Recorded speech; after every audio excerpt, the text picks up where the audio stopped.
This is Joy Foote. Welcome to Pine Mountain, then and now.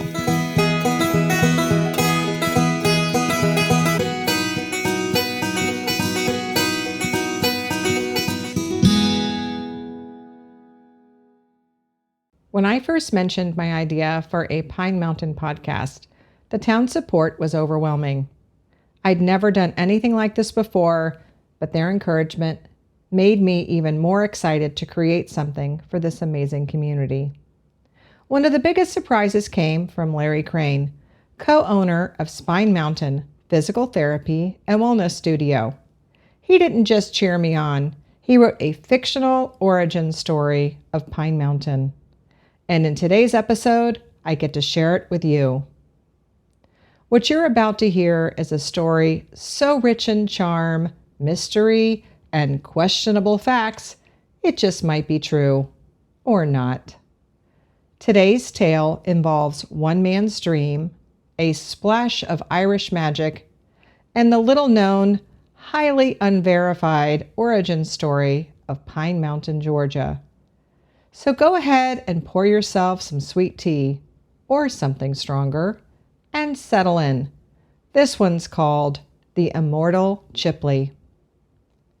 Our story begins sometime around 1870 when a young Irishman named Darren arrived in Georgia looking for the American dream. Fresh off the boat from Ireland, he had a vision to carve out a name for himself in the burgeoning American South. He was a man of ambition, but not necessarily of means. That is, until he found himself in the right place at the right time, working on a construction crew building a new railroad line from Atlanta to Columbus.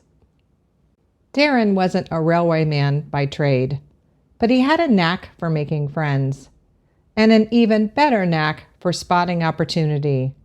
After long days of laying tracks, Darren would sit by the campfire listening to his fellow workers complain. The men griped that there was no good place to rest between the cities. No food, no beds, no sweet Southern hospitality. Darren saw his chance.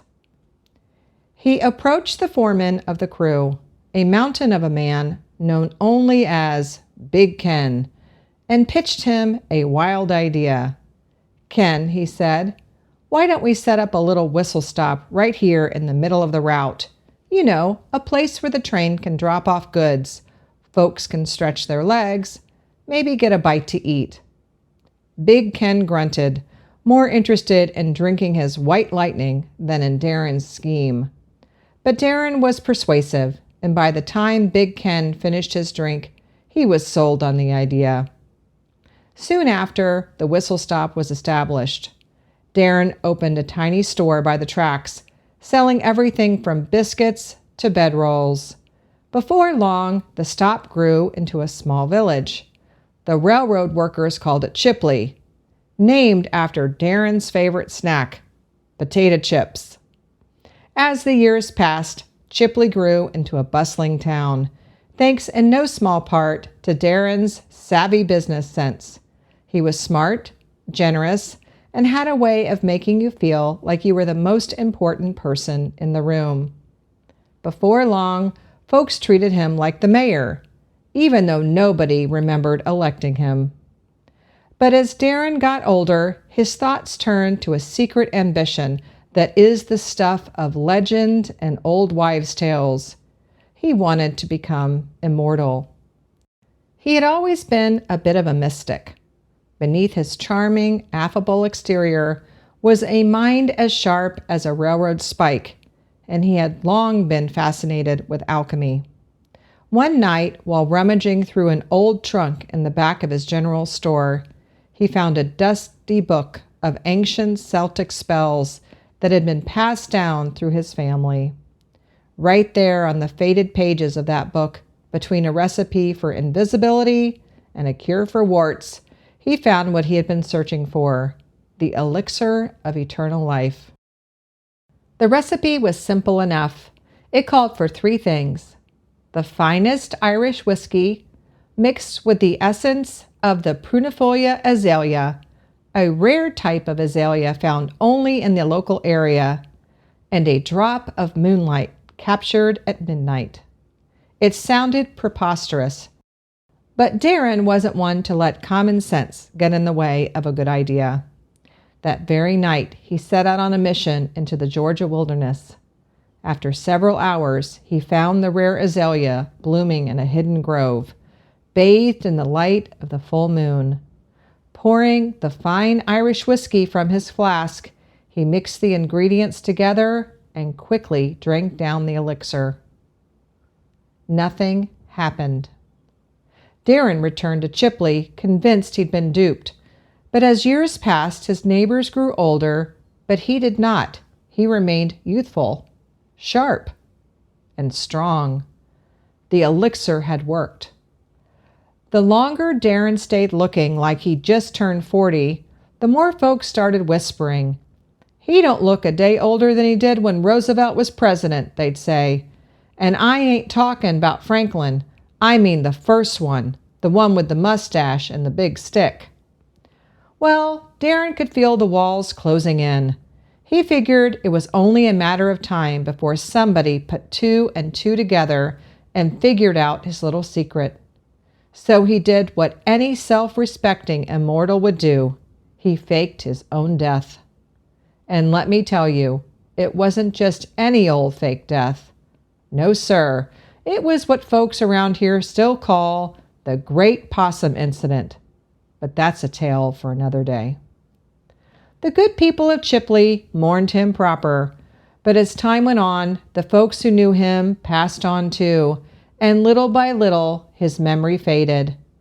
Eventually, in a move to attract visitors, Chipley changed its name to Pine Mountain, a fitting name for a cozy little getaway tucked in among the Georgia pines. Meanwhile, Darren stayed out of sight, but always close by. He wandered the years like a leaf on the wind, slipping quietly through time, returning now and then to glimpse the town he'd built, always in secret, like a friendly ghost with a soft spot for home. But sooner or later, home pulls at a man. Reckoning that anyone who might have known his face was long buried or too dim of eye to see the truth, Darren moved back into town under a new identity, telling neighbors he was commuting to a job in Atlanta every day, which was a bald-faced lie. He maintained the charade only because he liked driving in Atlanta traffic. For a while, his secret was safe.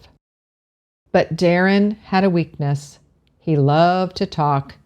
And it wasn't long before he was holding court at the local watering hole, spinning yarns about the old days of Chipley with way too much detail for a man his age. That's when folks got curious. In a town this size, rumors spread faster than kudzu in July. The town historian did some digging.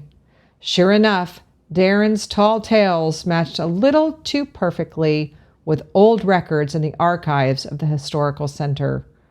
Old photos were pulled out, and wouldn't you know it, this so-called newcomer was a spitting image of the town's founder, right down to his crooked little grin that made him look like he always was up to something. The gig was up. Finding himself cornered, Darren did the only thing he could do. He confessed. "All right," he said, "I'm 150 years old and still look like I moisturize." And what did people do in response? They weren't horrified. They didn't faint. They cheered. They were so happy to have their beloved town founder back, they made him a hero, a local legend, a living relic of their past. They threw him a parade, called it Pine Mountain Days. Happens every spring now. There's music, food, and Darren riding down Main Street in a convertible, waving to all of his friends. And so he stays, forever young, forever charming, and forever part of the town that he founded. If you're going to live forever, do it in a place like Pine Mountain, where the tea's sweet, the neighbors are sweeter, And nobody minds if you've been 42 since the Civil War. That's it for today's tale from Pine Mountain. If you liked it, tell a friend, leave us a kind word, or stop by the Historical Center and discover the real history about our town.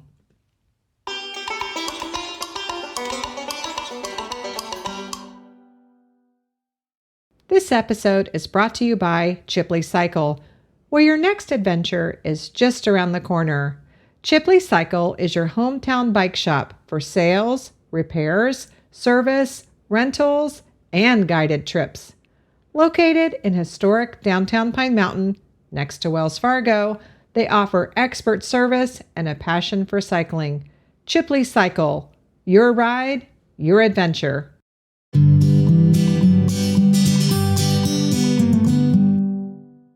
Gear up for the ultimate adventure with the second annual Man o' War Experience on Saturday, April 26th. Embark on a thrilling 30 or 60-mile bike ride along the scenic Man o' War Trail, surrounded by breathtaking views. After conquering the trail, celebrate your achievement with live music, cold beers, and delicious food at the finish line. For more information, check out www.harriscountychamber.org/MWE. Special thanks to Larry Crane for sharing his fun and creative story behind the origins of Pine Mountain. The beautiful art and music for the show was created by Silly Bug Studios. My next episode is on Tuesday, April 29th. Hope to see you around town.